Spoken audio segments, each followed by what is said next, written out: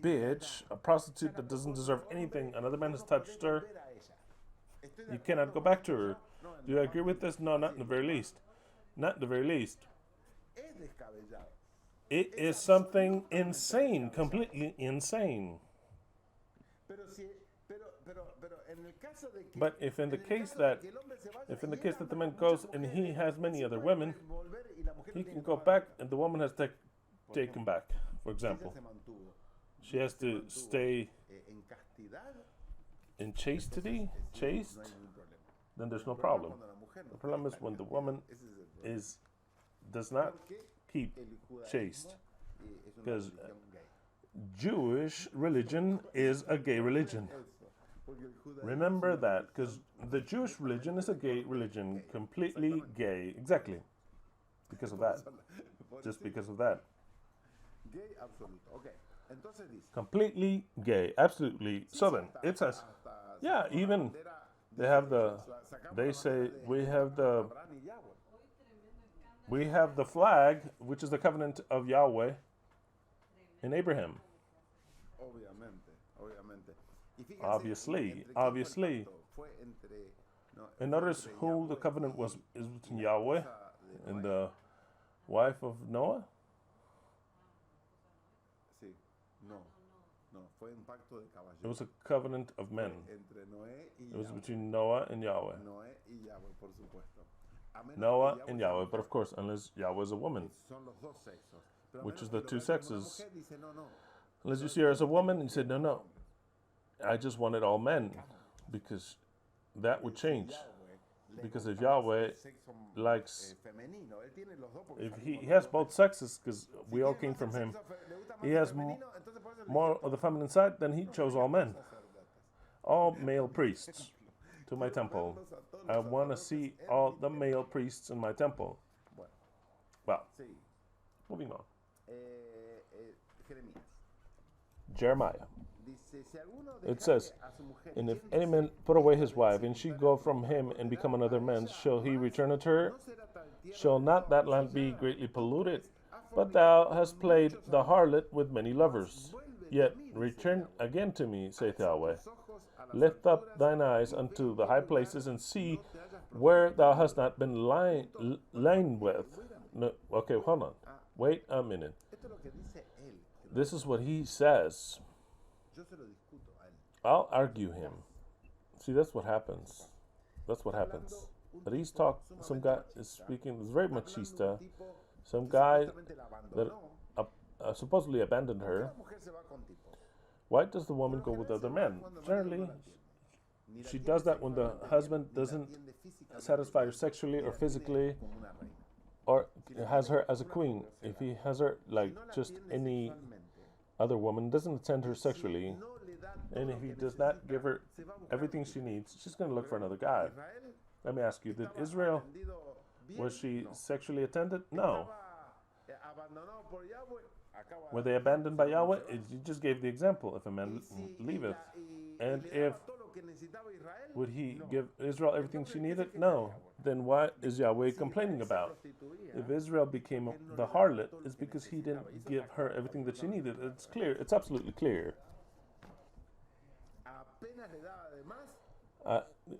As soon as he would give her a little more, he would get upset because he would see her enjoying it too much. Que Yahweh se queja de los sacerdotes hombres que eran los dirigentes y la autoridad del pueblo y de los reyes. Exacto. Nada tiene que ver con las mujeres. De su gobierno. Las mujeres no tenían autoridad para gobernar. Exacto. Nada. Estaban a disposición de los hombres. O sea que, It was a male government, period. y sin embargo así lo vio como una mujer prostituida. Exactamente. Y hablando de Exactly. And speaking about men, su gobierno, de su of their gobierno. government, exactly. Los reinos, sino todo lo que era doctrina. Exactamente. Exactly. Junto a los caminos te sentabas para ellos como árabe en el Along desierto. the ways hast thou sat for them as the Arabian in the wilderness, and thou hast polluted the land with thy whoredoms and thy wickedness. han sido detenidos. Therefore the showers have been withholden, and there hath been no lot of rain. Quizá era al revés, Maybe it was backwards. porque esto es lo que dice el marido. Maybe it was the other way. This is what a husband would say. El marido dice, The husband "¿Sabes says, you know qué? what? Juntabas con los demás, You would get eso te with te faltó el other agua. men, and that's why there was no water. Se juntó con los demás Was porque it daba el agua. because you didn't give her water that she got with others? Abraham le dijo, vení, que te doy a He dar told una Abraham, tierra. look, I'm going to come and give you land, Soñaste la mejor. Llegó and a that la you've tierra y never dice, dreamed. "¿Qué Got to that land. You know what? It was all dry. hizo Abraham? What did Abraham do? I'll go to Se Egypt. prostituyó. Y He, un poco más y prostituyó. it was whoredom and a little bit more, and he prostituted his wife. Whose fault was it? Whose fault was it? Obvio que es It's Yahweh. obvious that it's Yahweh's fault. He generates Entonces, a dry spell. a Israel le faltaría todo. Maybe Israel was needy of everything, and Israel, the only way for them to look for other gods, it was because their gods did not answer them the way they wanted. So it says, look for something else to see if the others answer. Aparte, nunca la poseyó completamente. Aside from that, he never possessed it completely. Aside from that, he promised it, but I mean, only for the descendants. Totalmente, totalmente. That's what I was going to say. So then, moving on. So then it says, Tus ojos a la raise altura, thine eyes. Okay, todo lo que Yahweh, everything that Yahweh era miseria. would give them was misery. Si ellos hubieran tenido sobreabundancia en todo, If they would have overabounded in everything that Yahweh says that he did, they would not have gone to other gods. That is clear. No one switches a god if he treats you well. en realidad pasa eso. Uno busca That's what happens. You look for other gods when your God does not respond to you, does not answer you, and say, oh well. si el otro bendice y If uno the other one y blesses you a sus enemigos los destruye, and it destroys your enemies, buscar otros dioses. I mean, Que no. why would they look for other gods? Of course not, but it's very easy to abandon. See, the thing is that it was all a plan of Yahweh. It's very complicated. I'm not in his defense. It's very complex. mostrando este lado de, de la cara de Exactly, exactly. Exacto. era su plan que todo fuera mal para que todo se desenvuelva y conozcamos la justicia.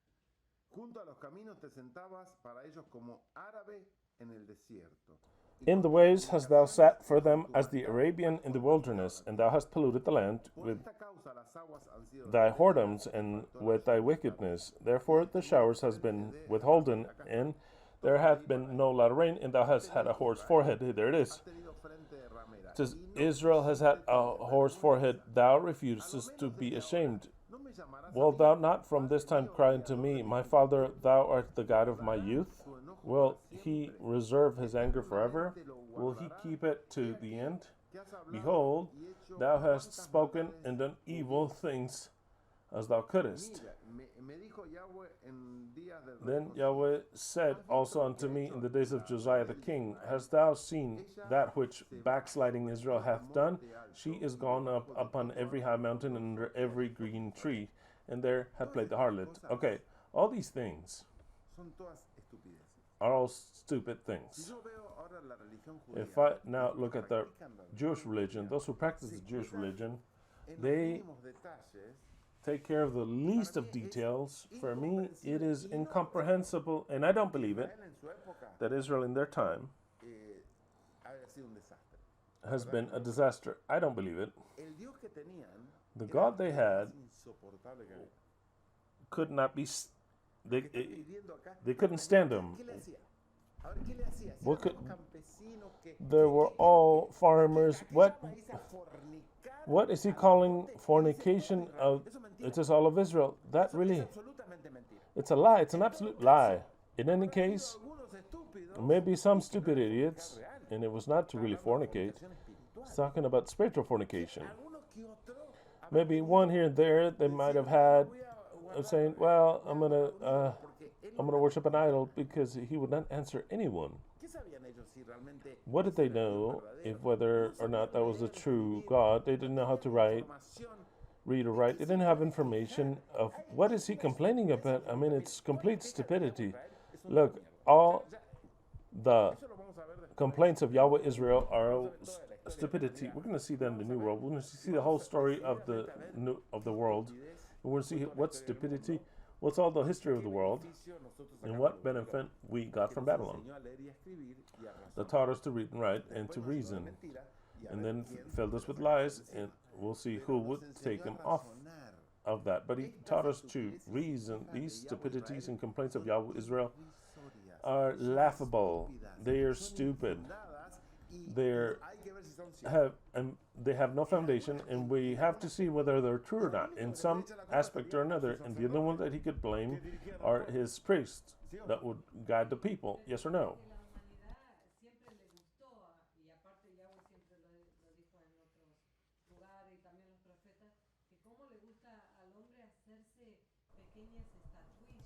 Exactly.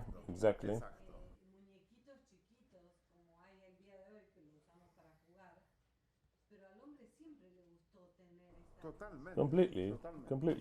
Pero no las adora. But does not worship them. I'm filled with statues here, starting with this one, starting with this one, starting with. Una velita o un incienso. Tampoco era para enojarse tanto. No es para enojarse nada, a menos que venga Dios. It was not to get upset, unless he would come in person and say, "No, only light those to me." Muchacho, prendémela a mí. Hey, muchacho, just do it for me, not to the statue, just for me, not to punish him, take him to Babylon. You're a fucking prostitute. Estemos nosotros alejados y vos no me dejes tener una foto tuya y darle un beso, prenderle una velita, ponerla en mi pecho. Or if I abandon you, ¿Qué de malo tiene que yo tenga una estatuita como vos? Es feo poner ejemplos, es feo poner ejemplos. I'm gonna give I was gonna give an example. I was gonna give an example, but no. One that leaves her wife in the desert leaves, and the one is Arab per se.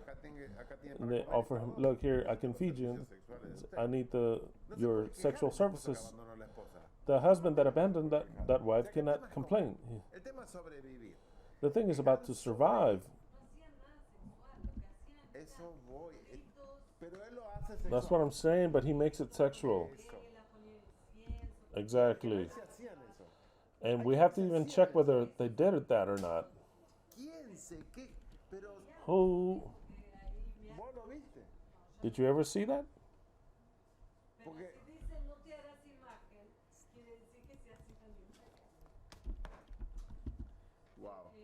Wow.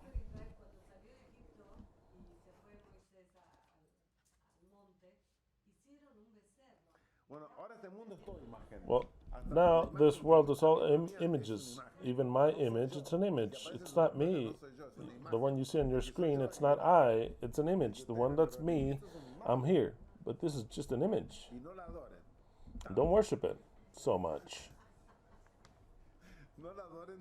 Don't worship it so much. Of course, don't put up so many candles. Don't send too many prayers to it. No. Of course, not so many, not in excess. Okay. And if you write your prayers, write well. People ask me for prayer all the time. Those are prayers. Written prayers. Write your prayers appropriately with the true old respect, or else I won't answer them. I won't read them. And most likely will say no. Okay. 5. We're reading that text, right? It said what? I just read that Israel, according to Elohim, had the mind of a harlot. But what does that mean? That it's talking about always the very same person, Israel. And in her forehead, a name written. A mystery, Babylon the Great. It's the same thing as if to say Israel the Great, the mother of harlots and of the abominations of the earth. 6. And I saw the woman drunken with the blood of the saints. Here, a description that any more clear description of Israel there could not be. Just like that, there could not be. Drunken with the blood of the saints and of the saints of the martyrs of Yeshua. And when I saw her, I was Los únicos que astonished, with great persiguieron astonishment, a the los only ones mártires that de Yeshua persecuted the martyrs of Yeshua fueron los católicos. were not the Los únicos Catholics. que The persiguieron only a ones los that mártires de persecuted Yeshua, the que es lo que martyrs dice la misma of Biblia, Yeshua is the one that the very same los que scripture mandaron says. a crucificar al mismo Yeshua. Those that had the very Yeshua crucified, it's Israel. Son los que Israel matan los profetas are the ones y that los killed the prophets enviados. Y Yeshua and les the dijo en God's la sons. cara, And "Y Yeshua los told voy a them, volver a enviar profetas, I y los will van a again send them matar, prophets and they will les kill van them a again. volver a enviar a sus sinagogas, I y will los once van a again send them azotar, to their los van a synagogues perseguir, and they y will los van a scourge them. They'll matar." persecute them and they'll Entonces, kill them. So ¿quién then, es la ebria? ¿Quién who es is la the one mujer que ha that hecho is drunk and matar who is the a woman that cada has profeta caused de to los que kill fueron every prophet asesinados? of those that have been Israel, no hay otra. murdered? Who was it? Israel. There's no one else. Roma. Here, everyone says, no, it's Rome. Perseguía a los cristianos. Rome would persecute the Christians. No, that's a lie, an absolute lie. Se convirtió She en la became mayor asesina the del greatest mundo. Juan 8, murderer of the world. Miren John lo que 8, dice, 34. Look at what it says, the text itself. And I saw the woman drunken of the blood of the saints, y de la sangre de los and of the mártires. saints of the martyrs of Yeshua. Cuando la vi, And when I saw her, asombrado I con gran was asombro. astonished with great astonishment. Dentro That de todo phrase, misterioso, within all the mysteries, there you see that John recognizes her. He recognizes cuando her. la vi, Says, when I saw her, you know what is missing there? Because the scripture is concealed. You know what John is saying?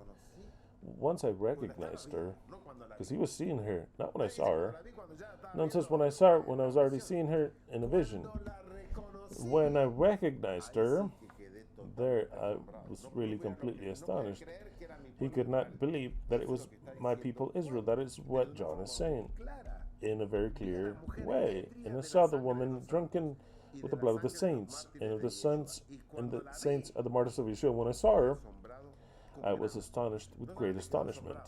Not just astonished, he was astonished with a great astonishment. He could not believe it. Once I recognized her, he could not believe it. No, it cannot be. John said, it is my people. impresionante. Impressive. Juan 8:44. John 8:44 reads as follows. Cualquier como a Fátima, el Papa, otros papas, los hacen santos, no Obviamente. son algo diferente. Obviously. Los judíos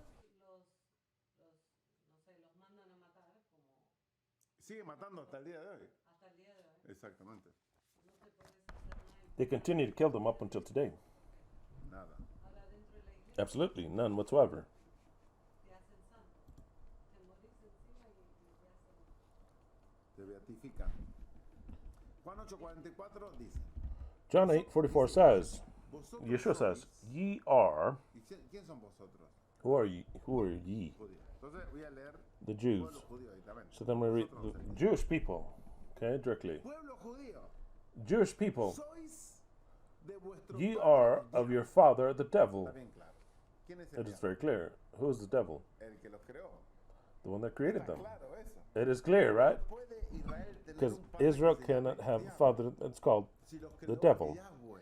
if Yahweh Dice, created yo them. soy su padre, And it says, yo I am soy- their ustedes son father, pueblo mío, you are ustedes my son mi hijo que people, llamé de Egipto, you are my son that I called from decirle, Egypt, ustedes to tell him, you are de vuestro padre el of your diablo. father the devil. Que el diablo, vamos a Notice that the no devil, let's suppose, does not no exist. existe, pero nada. He does not exist Vamos a at suponer all. con la mentalidad cristiana que But let's existe suppose un with ser the llamado el diablo. Christian mentality that a certain being called the Ese devil ser llamado el exists. diablo That being called the toma devil posesión de Israel. takes possession of Israel, let's suppose. Yahweh Yahweh, o Yeshua, que es lo mismo. or Yeshua, which is the same Mira, y thing, no les puede decir looks su at them padre and he diablo. cannot call him Les your, tiene que decir, su your father padre devil. es Dios, pero Says your se lo father is robó el God, diablo. but the devil ¿Me stole it. entienden lo que les digo? You understand what I'm saying? A una persona poseída por un A demonio, person's vamos a poner así, possessed by a demon, let's suppose. no les puede decir su padre. You cannot say your lo father poseyó. No, possessed you. No. es una No. persona que está poseída It's a por otra person that is entidad, si es possessed que by sí another existe, entity si existe. if ¿Me entienden it lo were que to les digo? exist. You understand what I'm En saying? ningún momento, bajo ninguna In casualidad, no ni moment, causalidad, ni under nada, any el diablo como ser separado, chance, enemigo de Dios, the puede devil ser padre separated de us as Israel the nunca. enemy of God could be the father of Israel Puede ser un ever. enemigo que tomó el Could be an control de Israel, enemy that pero took control of tiene que Israel. echar Yahweh y decir, But does Yahweh has to kick him out and say, look, Israel, your father is God. You're being dominated by the father. But to tell him, ye are your father the devil, it is clear who the devil is. He's the one that created them. Ye are of your father the devil, and the desires of your father you want to do. Exactly. Which were the desires of killing, and destroying? Yahweh. The whole time. Who would send to kill the people? Yahweh. Who would send them to annihilate the nations? Yahweh. Who would destroy the entire world once and for all? Yahweh. So then the desires of Yahweh, the Father, are evil desires. They're evil desires. That is wisdom. The beginning of knowing Yahweh. The fear of Yahweh. With what being are we dealing with? With what being are we dealing with? Ye are of your father the devil, and the desires of your father you want to do. He has been a homicide from the beginning. It's very clear, absolutely clear. And when did he become the first homicide? When he told Adam and Eve, you eat that and I'll kill you. Of course, he didn't say that. He said, you shall die. What the fuck is it, you shall die? It's as if someone would come to my house and he comes with wanting to destroy something or to hurt us, and I tell him, if you cross that door, you shall die. Of course. Exactly. So then I'm going to kill you. But supposed to not say that? It's to say, if you cross that threshold, you shall die. You shall die. So then Yahweh says, of course, the day you shall eat of that fruit, I'll tell you, you shall die. But who's going to kill us? The devil. So then who's the first assassin of them all? Yahweh. I mean, it's more than clear. So then it says, he has been homicide from the beginning. From Genesis, from Bereshit. Has not remained in the truth, of course. Is not remained in the truth. He came and changed it for that doctrine. For there's no truth in him. Wow. That's more than brutal. Look. If there's no truth in a being, it's Yahweh. That's why I have to know Yahweh. Because Yahweh is in darkness and in light. As in him is all lies, also in him is all truth. And here the thing is to know what is truth and what is a lie. The Bible is a conjunction of truths and lies. It says we have to see that it talks about Israel, you're a prostitute, this is that, you would fornicate here and there. We have to see. The father of lies is speaking. The father of Israel is speaking. With that, you can take everything with a grain of salt. Poor Israel. Maybe ever since he came from Egypt, they weren't doing that well. A curse it with them. I'm going to give them something bitter so that they can plead unto me. We're hungry. What sons of bitches? It's been 10 days that they came out and they're already hungry. They're already hungry, of course. They're already tired with the manna that I gave them. Wow, I mean, you guys, you're all sons of bitches. He is the most machista of them all. He is doing a self-reflection. Yeshua says, ye, Israel, are of your father, the devil. And the desires of your father you want to do. Because he wants to kill me. He has been a homicide from the beginning. And has not remained in the truth. For there is no truth in him. When he speaketh a lie, of his own he speaketh, which is a liar and the father of lies. Yahweh is father of lies and of truth. Who deceived Adam and Eve? Yahweh. Yahweh. That was the one that deceived them. It says it very clearly, absolutely clear. I believe, it's been 2 hours and a half. 2 hours and a half. I think that with this, with that truth thought of Yahweh, with that reflection of his own, It's difficult to understand this, right? Tell me what Christian could ever accept my words. So Yahweh speaking of himself in John 8:44, you know how I am, your father. Están presentes. Si no hubiera sido por el proceso desde el Se van cristianismo todos. hasta ahora, hoy no te aceptan. No, se van todos. They would all leave. They would all leave. If they had not been with us since years ago, today they would hear this and they would vomit. So Yahweh says, I'm going to have a self-reflection. It says, I, which I am your father, also known as the devil, ye are the very reflection of me. The desires that I had since the very beginning, you do. And now you have turned against me, because ye are my worthy children. That is what he's saying. That's the Israel that I built. He says, and of course, I taught you all lies. What did you expect from me to say the truth? There's no truth in this. Where is there no truth? In this, there's no truth in religions that this presents. There's no truth. Yahweh is the father of lies. That is what it says. That's why I come to die, and it has to be by your hand. I'll give myself up to you. Let's read a little bit more. Matthew 27:22. Matthew 27:22 says, and Pilate said unto them, what shall I do then with Jesus, which is called the Christ? They all say unto him, let him be crucified. From the apple does not fall far from the tree, see? They're children of them, so let him be crucified, exactly. Our Father, let him be crucified. Why? Because we're children of him, just like him. And the government said, well, what evil has he done? That's the way we are. He says, this is where our Father taught us. What evil has he done? What they would yell even more, saying, let him be crucified. Seeing Pilate that nothing he would not, it would grow even worse and worse, he grabbed water and he washed his hands before the people and saying, I am innocent of the blood of this just man. You deal with it.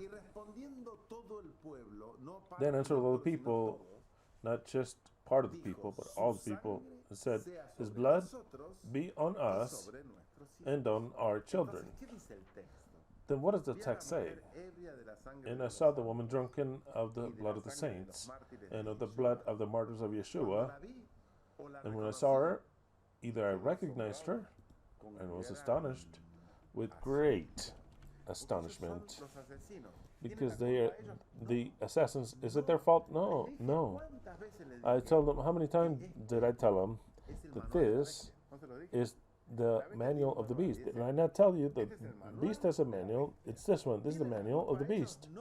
Is it their fault? No. It is not their fault. Yeshua himself says this, you are sons of Yahweh. And the works of Yahweh we want to do. It is more than clear. And the angel said unto me, why are you astonished? Why are you astonished? The angel says, why are you astonished? I shall show thee the mystery, what you're not understanding of the woman and of the beast that her, which had the 7 heads and the 7 horns. Says, I'm going to explain it to you. I know you've recognized that it's Israel, but I'll explain many more things that are going to happen in the future. Let's go ahead and read another text. Luke 11:47. Luke 11:47. Yeshua is speaking and says, woe unto you, for ye build the sepulchres of the prophets, and your fathers killed them.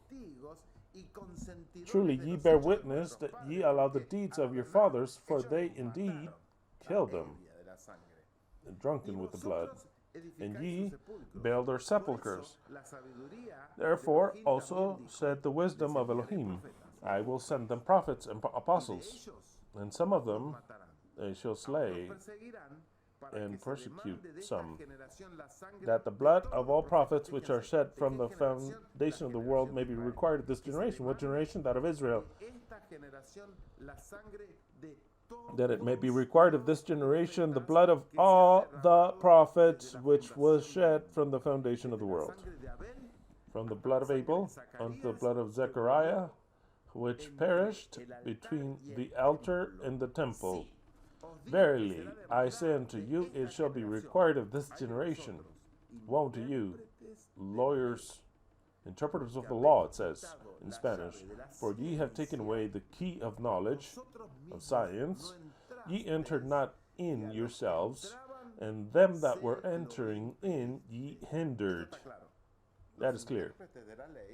The interpreters of the law, what Leslie and I were saying, were the ones that would rule the government. How would Yahweh punish Israel? It would have to have punished the government, which was their priests. It says, ye are the interpreters.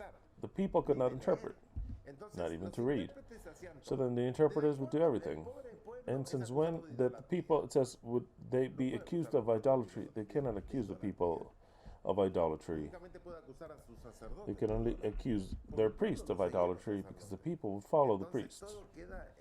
So then everything is left in a cloud of, let's see how the situation really turned out. To what we care about is that we gave a judgment against Jerusalem, against Babylon, which is Jerusalem, against Babylon. And Babylon has to fall. Has to fall because of its government, which caused innumerably good things, that also did something that has no forgiveness, and it's already a time for it to fall. Because we want to take over the kingdom as the kings of Elohim, period. That is the thing. The thing here is that it's prophesied that the children of Elohim will take over the kingdom, and Babylon has, its time has arrived. The destiny of Babylon is written, and the end is inevitable. Without any further ado, let us wrap up with a word prayer. We give you thanks, Yahweh, because you make us see and understand who you are, that you are the Father and the devil of Israel, that you made they themselves see that with your doctrine, with the Torah, they became assassin, murderous children, the same thing as their father that created them. But you made us see all this, that we understand that your government will be a government of this world, of your children of Elohim will be a different government, a completely different government than that which the world has seen. But you also created us in Babylon, that we understand the equality, to understand a whole quantity of things which are necessary for the government of the children of Elohim. We know that we live in the last stages of this history, and that the destiny of Babylon is already written, and that the prophecy will not change, and that this end that is coming is inevitable, and that a little time is left. We give you thanks. We want to know how your person is, how your children are, and how we all are together. In your precious name, Yahweh Sebaot, Alleluia. Semper Fi. Long, let the laurels be eternal that we knew how to achieve. Last Shabbat I was teaching you that no one will receive anything by grace. That phrase, in case you didn't understand, let me explain it to you. It doesn't say, let the laurels be eternal that they gave us by grace. Look at how horrible that would be. Let the laurels be eternal that they gave us. No, it says, let the laurels be eternal, that, which is a symbol of glory and triumph, that we knew how to achieve. Almost we could sing it. That we knew how to achieve. The question is, are you knowing how to achieve? That's my question. Every one of you. Are you knowing how to achieve the laurels, or do you want to receive the laurels without knowing how to have achieved them, without having done anything? Let the laurels be eternal, that we knew how to achieve. Crowned with glory, let us live. Hallelujah to everyone. Applause for the sons of Elohim.